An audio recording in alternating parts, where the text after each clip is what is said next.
Aliens Explored is a podcast exploring famous and obscure cases of UFO sightings, alien abductions and other strange events from both a believing and a sceptical perspective whilst keeping an open mind. I'm Stu Jackson, a professional actor and amateur ufologist with a particular interest in the crop circle phenomenon. I'll be debating that otherworldly visitations are real. The truth is out there. And I'm Neil Kelly. I'm a professional actor as well and used to work for the military as an intelligence analyst. I'll be arguing from a more doubtful point of view. I mean, it's all a bit far-fetched, isn't it? In the early hours of February 25th, 1942, at the height of the war, an object was spotted over the skies of Los Angeles. That led to an hour's barrage from anti-aircraft guns and shells, and yet no aircraft was ever found. Some claim it to be a UFO, others say it was a trick of the light. Join myself and Neil here on Aliens Explored as we discuss the 1942 UFO battle over Los Angeles. Hello listeners and welcome to Aliens Explored, your weekly look at the mysterious skies, whether those mysteries be terrestrial or extraterrestrial in origin. I'm one of your presenters, Neil Kelly. And I'm your other host, presenter thingy, Stu Jackson. We always say host. That threw me. Yeah, we do. Sorry, yeah. How you doing, Neil? I'm doing very well, thank you. How are you? I'm very, very well, thank you. Yeah, intriguing. You've gone straight with today's introduction of, we sometimes look at terrestrial things. I suspect, so we said at the end of the last episode, you have opinions about today's subject. I do, yeah, but I think it's the thread that runs through everything, isn't it? Is it extraterrestrial in origin, or does it have a more a prosaic explanation for it, something more grounded in... I think that's an important question we should always ask. Yeah, absolutely. So I just asked it. Yeah, that's absolutely fair. Tell us what we're going to be talking about today, then. Today, we're going to be talking about a sky battle that occurred above Los Angeles in February 1942, and asking were extraterrestrials involved in that. Yeah. I mean, this was amongst other things. We'll be asking that because there's an awful lot of other questions about that one. I expect you've got quite a lot to say. It certainly sounds like it. Yeah. Fantastic. But before we get into that, though, are you getting all ready for Christmas? Christmas? Yeah. I suppose I should really. Because I'm going to be working. I've got a Father Christmas job, which is the first 2 weekends in December, and then flat out I'm away in accommodation from the 16th to the 24th. So I guess I've got less time than I thought to start sorting things out. I mean, my wife will be pleased to not have me here for things like putting up the Christmas tree and such like. She just likes me out of the way for that sort of thing. You get under the feet, dear. Yeah. How about yourself? Are you ready for... I think so. I mean, at the time we're recording it, we're recording this a week before this episode goes out. So this will be going out. There's just over a month to go for Christmas. Yeah, I think I mentioned to you recently I got, again, a job sort of playing the seasonally significant character. I mean, this is geared up for adults, so I think we're safe to say no. Anyway, we know what it is. That's the important thing. Yeah, doing that over Zoom. Sorry, again, I should have said yes. I'm working with Father Christmas. Oh, that's what I understood that to mean. Yes. That's what I understood that to mean. It's a regular gig for us. But I don't know if I'm doing that now. It's all gone a bit quiet on the Western Front. Has it? Oh dear. Some questions to him. So we'll see. To be honest, do you know what? It's been years and years and years since I had a Christmas off, like as a season. Yeah, me too. But I didn't really welcome it because that was my it was a fallow time of year for me. That the work that I was doing tended to dry up around about the beginning of November and didn't pick up again until the end of January. So it were lean times for me for a few years until I started getting seasonal work.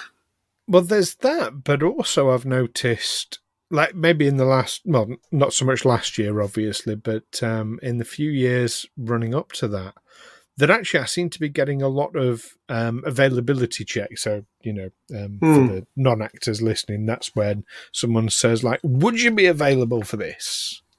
Potentially, yes. Potentially, yeah. If I were to be doing something, yeah. And I've been getting a lot, like in previous years, I've been getting quite a lot of availability requests in December, and of course I've been unavailable, so which is fine. But I also feel I'm kind of missed out as well. So I don't know. I wouldn't object. I don't know how I feel about it. The money's nice. The money's handy. It's nice to have the money, and I'm not.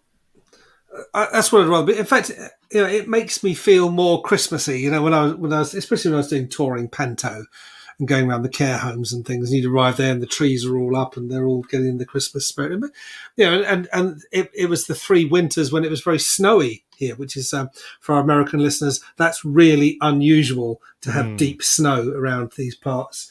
And yeah, it felt very Christmassy. So, do you know what? That's a trope about snow at Christmas in the UK, and it just doesn't happen. It's much rarer than people actually realise. We only really get snow like maybe at the end of January, but more February is much more common, even through to April. I've known.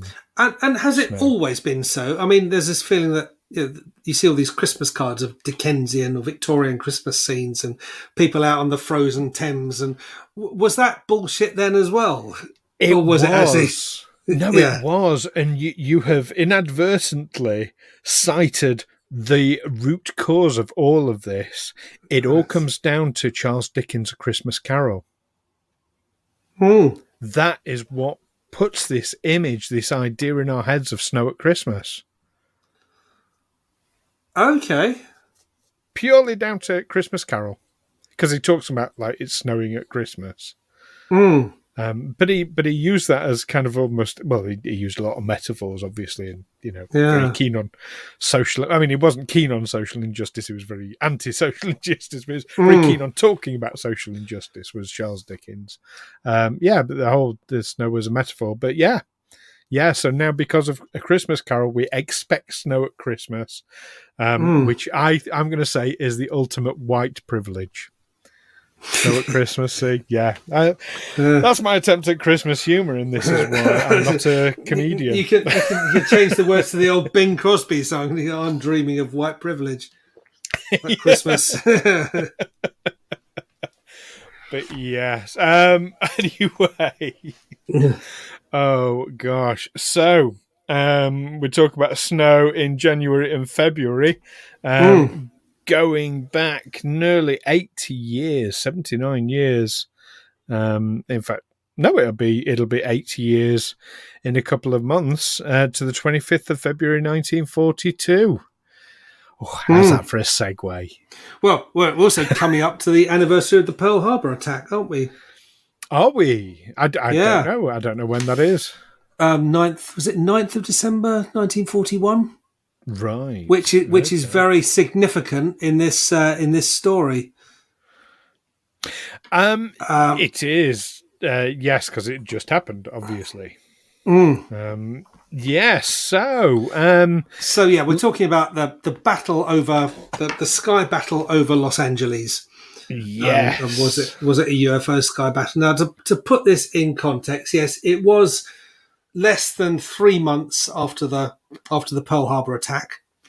So all America was in a panic.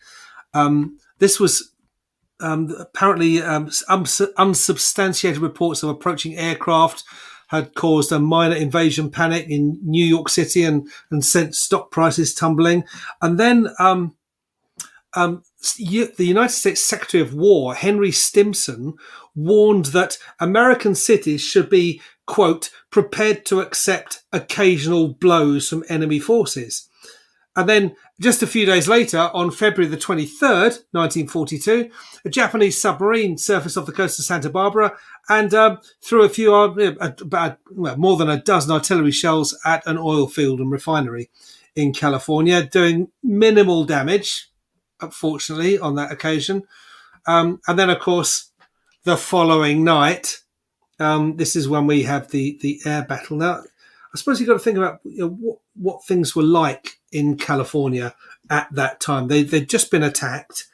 War had just been declared. There was a panic. Have you seen the film, Steven Spielberg's film 1941, which is about that sort of era of panic? I have not. I'll hold up my hands.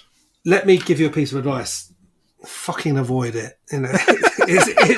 It's a piece of crap. I decided in preparation for this episode, I would watch it. And my wife, Janet, said, well, she wanted to watch it because she'd seen it before when it first came out back in 1979, 1980. I hadn't seen the film, but I'd read the book because I was a squaddy in Germany in barracks, and you'd while away a lot of the time reading whatever paperback novels were around, which would generally be bought off the book rack in the naffy. And one of these was a copy of 1941, which is an amusing enough book, but never got to see the film. Watched it again last week, and it's a sort of sub-Police Academy type screwball comedy that just doesn't work on so many levels. It's a very poorly misjudged. It flopped at the time, and it hasn't improved with time either. Right. In fact, it's got, but big stars, John Belushi and Dan Aykroyd in these sort of comedy roles about the sort of panic in America as they prepared their defences, because they were expecting to be attacked imminently. I think also a lot of Americans didn't really appreciate how far away Pearl Harbor or Hawaii is away from the American mainland.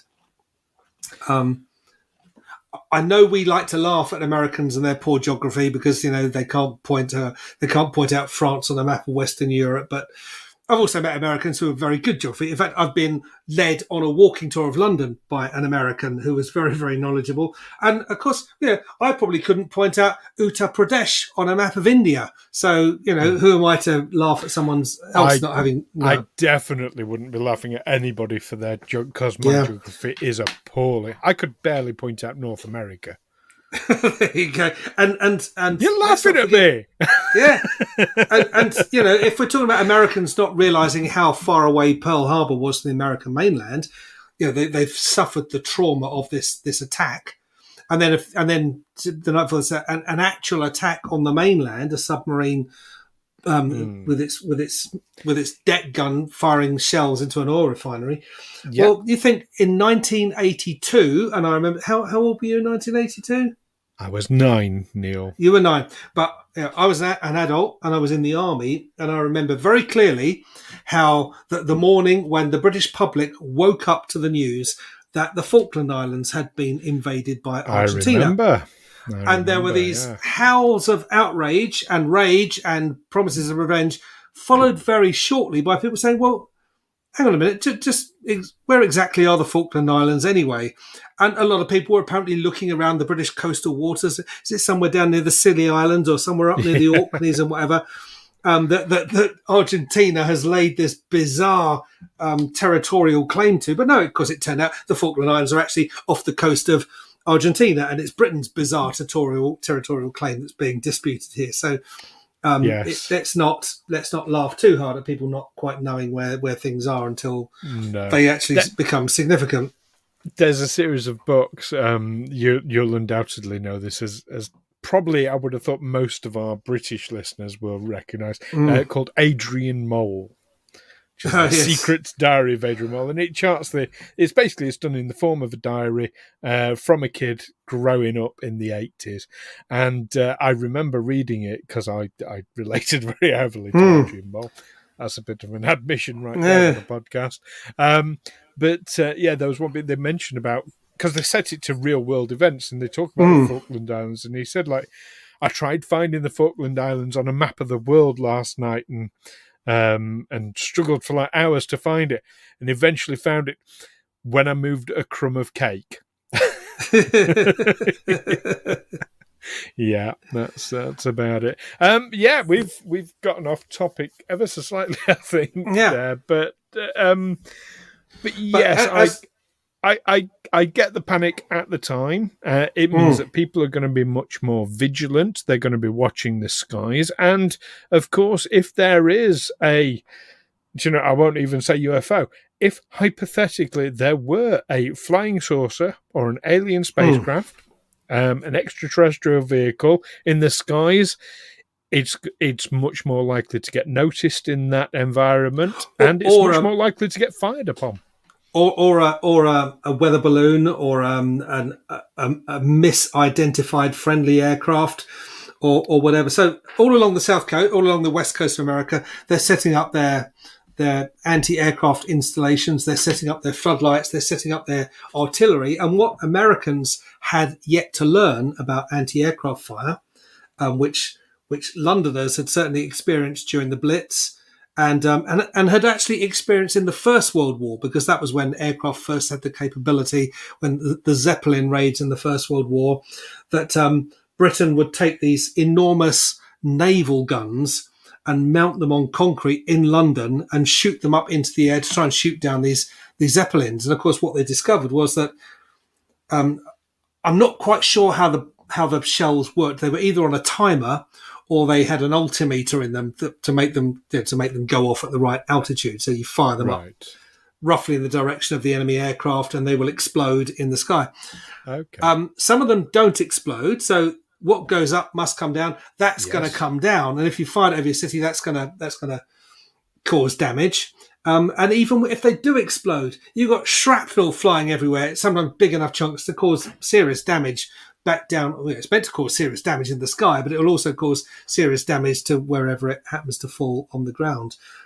During the Second World War, apparently, the Ministry of Information, Ministry of War were quite sanguine about it, perfectly happy to admit that, yes, Londoners were being killed by our own anti-aircraft fire, perhaps more so than by enemy bombs. It was only after the war that they started to get a bit cagey about it and start, this is sensitive information. Yeah, well, that's not in wartime, is it? And you can't use that as like your cloak of invulnerability anymore. No, you can't. And certainly that happened in Los Angeles. You had .50 caliber machine guns being fired, but you more importantly had these 12.8 pounds anti-aircraft shells being fired for a long period of time. And there was a lot of property destroyed. There was I think, was it 4 fatalities, I believe, and 12 injuries, something like that. So perhaps less than it could have been. Absolutely, this stuff going up and coming down again. I mean, a 50 caliber round that's a big bullet. That coming back down to earth is going to. If you're firing at aircraft, then yes, absolutely. This was being fired from 3:16 a.m. by the 37th Coast Artillery Brigade, and they fired over 1,400 shells. Now, you would think, wouldn't you, that if they were defending Los Angeles, the attacks were really going to come from the west, maybe from the northwest, but Los Angeles is in that little corner, tucked in a little corner on the western coast of the state. So if you're sort of in the southern part of Los Angeles and you head west, you're straight in the sea. If you're in the northern part, you actually can travel quite a long way over land. But you would think that a large part of their fire would be directed over the sea, wouldn't you, at an incoming carrier-borne force. But apparently not. You would. And indeed, it's fairly famous now, and I would say to listeners, if you Google the LA UFO Battle of 1942, you'll see this. There's quite a famous photo of the searchlights on what looks, to all intents and purposes, like a flying saucer. And you see them firing at it. And it's worth bearing in mind that they're firing at what was basically a stationary object for nearly an hour, for 58 minutes. 58 minutes before the all clear was sounded. over 1,400 shells fired at an object stationary. Now, you mentioned weather balloon earlier. A weather balloon's not going to withstand that kind of barrage for an hour, Neil. That's assuming they can hit it. Absolutely. Yeah, I mean, they're only going to hit it once probably to bring it down. But 1%. Let's say 1%. 99% missed. That leaves 140 shells of these 12.8 pound shells. Yeah. I mean, the way anti-aircraft fire works. I mean, in the Second World War, aircraft in the sky would use more or less the same tactics that soldiers in the field used up until the Battle of Waterloo. So basically, you've got the bombers as the infantry. They'd come flying in, and they had to, say infantry in the field. They would be attacked by cavalry. So in order to not get picked off, they would form a tight square. And they would put their pikes out, and they would have their muskets, and they would be fending off the cavalry. But that also makes them a target, because they're nicely bunched in a square, makes them an easy target for artillery. And it was the same with aircraft in the Second World War. Bombers would fly in close formation so that any fighters attacking them would be potentially fired at by several aircraft as they came in. But of course, the fighters would get them to group together in tight formation and drive them into the anti-aircraft barrage, because all you're doing is firing a shell. An aircraft at 20, 30,000 feet is very difficult to hit with an artillery shell. But you're basically firing up into the area where it's thick with planes, and it goes off, and hopefully some shrapnel will do some damage, because it's aircraft hulls in those days wouldn't have withstood very much. They certainly weren't bulletproof or shrapnel proof, and neither were the airmen inside them. That's it. But also firing up into the sky, you've got a lot of flashes, you've got a lot of smoke. The sky will become obscured very quickly, and people will start imagining shapes in the smoke. They'll see a flash in the smoke, think, oh, there's something up there. But basically, they're just told, point the gun in that direction and just keep firing shells until we tell you to stop. They're not really looking at a target. You've got spotlights though on an object. You've got spotlights. The photo shows the spotlights on an object. Seems to be on. I mean, it's several spotlights converging, isn't it? Yes, and you quite rightly said, they'd be firing out to sea. So if you're getting property and people being injured, property being damaged, that suggests that these shells are bouncing back off something, doesn't it? No, it suggests that they're either not going off and falling back to Earth and exploding, or they are going off and shrapnel is scattering around, and also 50 caliber rounds are coming back down. So I can understand shrapnel from a shell injuring people, but damaging property? That's... Oh, God, yeah. You think a large artillery shell, that's not going to break into tiny fragments. So there will be tiny fragments, so there'll also be big fragments. You got say the base of a shell or the nose cone of a shell coming down. Yeah, that'll go straight through your roof. Okay, fair enough. I'll stand corrected on that. But for an hour before all clear is called. Yeah. When they've got spotlights on an object, a stationary airborne object. Yeah. But they could be getting reflections off the... I mean, these are people, they've just been called up for military service. They've never done this before. Their lights could be reflecting off the clouds. It could be anything up there. All sorts of meteorological things that they could be misidentifying. And what about the photo itself? The photo, it's difficult. From that photo, it's difficult to say what it is. Yeah, you can see it looks like at least 8 searchlights converging on one spot, and it's all that. Could that just be where they're all meeting? That's causing that bright spot. That's reflection of a cloud or something. It's because there seem to be reflections. I mean, getting good quality low light footage today is not that easy because either you're making the darkness much brighter, which means that anything that is bright is going to be just blown out completely and too bright to recognize, or everything's too dark and any bright spots, just that's all you can see.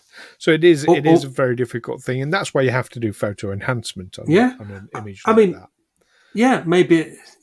Because there's lots. You can see lots of other little dots around it that are obviously tricks of. I mean, is that reflected off the camera? Is that the camera lens doing that, or is that I don't know what that is. Because anything bright is going to be shown to be extremely bright, so that you can get the resolution basically of the image. I'm not a photography expert, just to say, if any of our listeners are, we'd love to hear your opinion about this photo. I mean, it could be they shot down the balloon with the first shot and then just carried on firing because no one told them to stop. Okay, so where was the balloon? This is... There was no wreckage found. According to to Wikipedia, when documenting the incident in 1949, the United States Coastal Artillery Association identified a meteorological balloon sent aloft at 1 a.m. as having started all the shooting, and concluded that once firing started, imagination created all sorts of targets in the sky and everyone joined in. Right. So 7 years later... Yeah. 7 years later, the military said, it was a weather balloon. We've heard that story before, Neil. Yeah. Yes, we have actually captured a flying saucer. No, wait. It was a weather balloon. Well, whatever it was, either they didn't shoot it down, or if they shot a balloon to pieces, it landed in the sea and no one found it. In 1983, the US Office of Air Force History attributed the event to a case of war nerves triggered by a lost weather balloon and exacerbated by stray flares and shell bursts from adjoining batteries. So you've got everything going up in the sky. You've got tracer rounds, you've got artillery, you've got flares, you've got searchlights, you've got an awful lot of 40 odd years later. Yeah, you've got an awful lot going on up in the sky.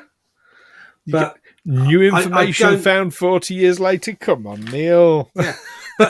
But this isn't the only time this has happened.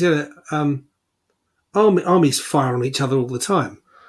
Well, that's their job, one would argue. No, it's not their job to fire on phantom targets or not on each other. Targets, no. Yeah, or on each other. On friendly targets, no.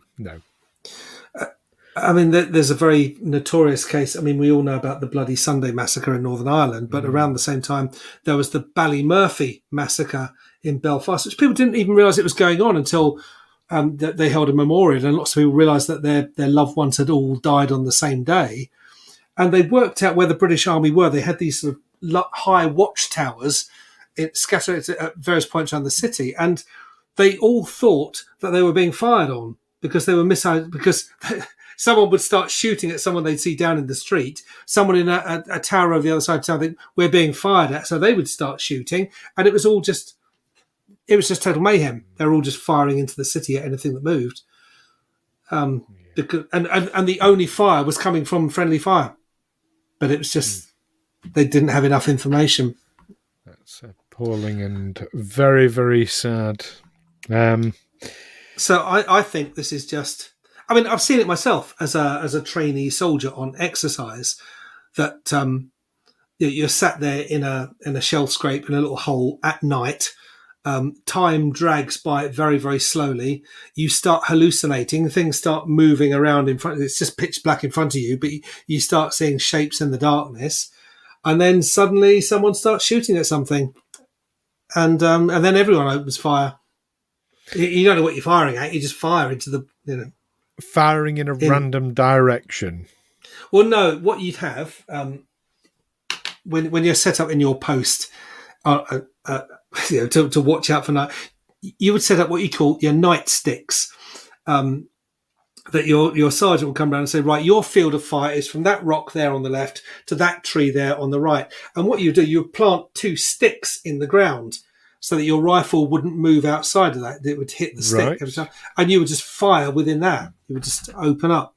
So as soon as the shooting starts, you just shoot everywhere within your field of fire. Wow. And what if unarmed innocent civilian happens to be in your field of fire? Well, that's not the kind of war we were training for. We weren't training for a war where there would be unarmed innocent civilians around. That is a much more nuanced situation, which requires a much higher degree of training. We sometimes trained alongside police officers who were much more highly trained. They spent much more time on the range than us because they knew they would have to pick out targets from an ambiguous environment. Whereas for a soldier, especially a soldier whose main job isn't being an infantry soldier, you're sent out there. There's your field of fire. Anything that moves within that, just shoot at it. Right. And keep shooting until it stops moving or until we tell you to stop. Insightful. I'm learning new stuff all the time. Well, I mean, so I think it's safe to say, I think we now know what you think about the LA UFO battle in 1942. That it wasn't, a UFO, yes, but not an extraterrestrial vehicle. Is that fair to say? I can't really see any evidence for an extraterrestrial vehicle, and I can see an awful lot of evidence for jittery nerves and trigger happiness. I can certainly see jittery nerves. I can see people being trigger happy, but I find that photo quite compelling, I've got to say. And we haven't even touched on eyewitness accounts or anything like that, which supports a flying saucer of some description. So I'm pretty sure. I think people were far more observant of the skies, and that's why it was seen and spotted, and happened to be fired upon because it's basically wandered into almost a war zone. They were observant. They were observant of the skies, but didn't really know what they were looking at. I mean, these days, it's all done electronically. That an incoming aircraft, a friendly aircraft returning, will have it will emit a certain signal, so that when it gets picked up on the air defence radar, they will be able to identify it as a friendly plane coming in. And a plane that doesn't have that signal is an enemy, so they shoot at it. And obviously, that never goes wrong. No, but back in the Second World War, they just had these books, and it just had the sort of pictures, the silhouette pictures of aircraft, of friendly and enemy aircraft. I mean, I used to have a couple that my uncle, because my uncle grew up during the war in London, and he had them, and it's just so you can identify the shape of a Messerschmitt as opposed to a Spitfire. Wow. And just from the silhouette. Yeah, but that's what they're going on. They've never actually seen one of these planes. They're just going on what that silhouette is at night. I don't give them much hope. Well, that's what you think. That's what I think. What do you think, though, listeners? Was the LA UFO battle indeed extraterrestrial, as I believe, or was it much more, I won't say mundane, but terrestrial in nature, as Neil is ascertaining? Do let us know via the usual means. You can contact us on Facebook and on Twitter by searching Aliens Explored, or you can email us aliensexplored@gmail.com. We'd love to know what you think, as we always do. We love hearing from people, don't we, Neil? We love hearing from people. We don't hear from you enough. We don't indeed. So do get in touch. Let us know what you think on that one. And join us next time when there'll be something else for you to let us know what you think about. We are going to be talking about a very mysterious area in Mexico, the Zona del Silencio. Apologies for my pronunciation if that's incorrect. And those of you who think I've got strong opinions about the Air Battle of Los Angeles, I've got even stronger opinions about El Zona del Silencio. My goodness. La Zona del Silencio. A whole week to wait before you hear about that. I wonder what those opinions will be. Yeah, and I'm in fact on this one I'm gonna be drawing a firm line on this one. I can be silent no longer. Interesting. Well, let's say join us next time to find out. In the meantime, keep watching those airplane silhouettes and the skies. And I'll be stewing until then. Catch you then. I'm Stu. Yes, Stu, but I'll be stewing. Take care. Bye. Bye. Aliens Explored is a Fecal Films production in association with Juicy Falls. Music by Darren Mafucci and editing by Stu Jackson. Find us on Twitter or Facebook by searching Aliens Explored, or visit us on aliensexplored.com.